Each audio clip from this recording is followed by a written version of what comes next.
नमस्कार दोस्तों। पिछली रात आरव को एक रहस्यमय चिट्ठी मिली थी। उस चिट्ठी ने उसके भीतर बुझ चुकी उम्मीद की लौ फिर से जला दी थी।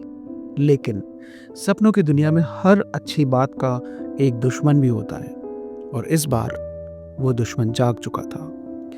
सपनों की दुनिया के सबसे अंधेरे हिस्से में काली धुंध से बना एक विशाल महल खड़ा था। महल की दीवारें फुसफुसा रही थी, गलियारों में सन्नाटा था, और सिंहासन पर बैठा था भूल का राजा। उसकी लाल आंखों में क्रोध जल रहा था। सदियों से मैं लोगों के सपने चुराता आया हूं, लेकिन यह डाकिया हर बार मेरा काम बिगाड़ देता है। उसने अपना हाथ उठाया, काली धुंध घूमने लगी और उसके सामने एक दर्पण प्रकट हुआ। दर्पण में आरव दिखाई दे रहा था। वो अपने स्कूल में बैठा था, कॉपी में नए नए चित्र बना रहा था। उसके चेहरे पर फिर से आत्मविश्वास लौट आया था। भूल का राजा गुर्राया, यह विश्वास मुझे नष्ट करना होगा। उसी रात आरव फिर सो गया, लेकिन इस बार उसके सपने में कुछ अजीब होने लगा। आसमान धीरे धीरे काला पड़ने लगा, तारे गायब होने लगे और चारों ओर धुंध फैल गई। अचानक उसे आवाज सुनाई दी, तुम असफल हो जाओगे, तुम्हारा सपना कभी पूरा नहीं होगा। सब लोग सही कहते हैं, तुम यह नहीं कर सकते। आरव घबरा गया। ये वही बातें थी जो लोग उसे कहते थे, लेकिन अब वे 100 गुना अधिक शक्तिशाली लग रही थी। आरव के हाथ कांपने लगे। उसे लगा शायद सचमुच उसका सपना बहुत बड़ा है, शायद वह कभी सफल नहीं होगा। उसी समय सपनों के डाकघर में खतरे की घंटी बज उठी। Ton ton ton. तारा परी घबरा कर दौड़ी। चंद्रेश, किसी बच्चे के सपने पर हमला हुआ है। चंद्रेश ने अपनी लालटेन उठाई। उसकी रोशनी में एक नाम चमका, आरव, भूल का राजा। चंद्रेश धीरे से बोला, तो आखिर उसने अपना पहला कदम उठा ही लिया। चंद्रेश तुरंत अपने जादुई घोड़े चांद पंख पर सवार हो गया।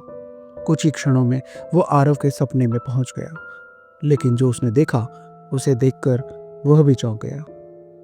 पूरा सपना अंधेरे में डूब चुका था। तारे टूट रहे थे, उम्मीद के पेड़ सूख रहे थे, और बीच में खड़ा आरव धीरे धीरे अपना विश्वास खो रहा था। तभी अंधेरे में 2 लाल आंखें चमकी। भूल का राजा सामने आ गया। स्वागत है डाकिए, उसने व्यंग से कहा। मैं देखना चाहता हूं तुम कितनी देर तक लोगों के सपने बचा सकते हो। चंद्रेश शांत खड़ा रहा। जब तक लोगों के दिल में आशा है, तब तक तुम कभी नहीं जीतोगे। भूल का राजा हंस पड़ा। तो फिर ये देखो।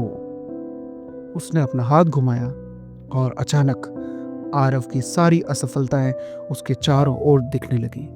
गिरना, हारना, लोगों का मजाक उड़ाना, डांट खाना। आरव रोने लगा। मैं नहीं कर सकता, मैं सचमुच नहीं कर सकता।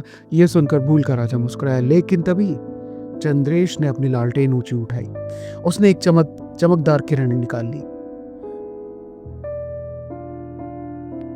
लेकिन तभी चंद्रेश ने अपनी लालटेन ऊंची उठाई।